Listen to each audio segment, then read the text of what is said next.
To be sincere, I don't understand how you all are just so surprised that the United States invaded another sovereign nation in Latin America. This is not the first time they're doing it. They did it in Panama in the 1990s, and they did it to Chile.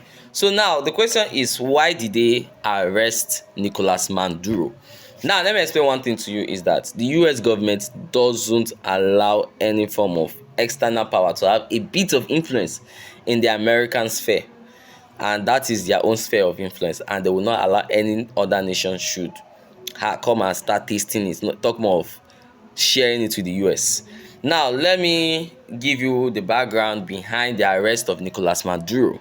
But first of all, let's look at his background. Now, Nicolas Maduro was a city bus driver driving in Caracas, and he rose through the rank and later on became a union leader in the Caracas Bus Drivers Union. From there, he started gaining political influence, and the president, Hugo Chavez, saw him and loved him, and then over time gave him ministerial appointments, which made him relevant in government. That when Hugo Chavez died in 2013, Nicolas Maduro became the president. So now the question is, fine, he became the president, so what happened? Now, the first thing was that Venezuela inherited a very weak economy from Hugo Chavez, and he furthered worsened the situation. And again, plus the existing sanctions by the US government on Venezuela, which made it very impossible for Venezuela to sell her oil, make it very difficult for Venezuela to trade internationally. So, the administration of Donald Trump took over power and began accusing Nicolas Maduro for narco terrorism. What is narco terrorism? That Nicolas Maduro is selling drugs to fund his government and also enrich himself. And Nicolas Maduro has come online so many times to deny these charges. Y el gobierno de Estados Unidos lo sabe, porque se le hemos dicho a muchos de sus voceros que si quieren conversar seriamente de un acuerdo de combate contra el narcotráfico, estamos listos.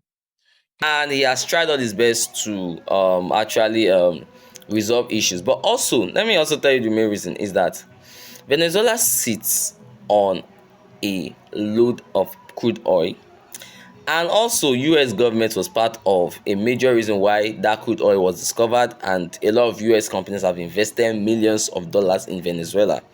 So when Nicolas Maduro took over, he became very hostile to them, and he sent many of them packing and nationalized the oil and all that stuff. But he didn't do it for the people, he did it for his own self. So that is where the US is going to play in. They're going to play on the moral and ethical standing of Nicolas Maduro against him. Now, did the people of Venezuela like Maduro? No. Was he oppressive? Yes. Was the economy good? Never. The economy was terrible.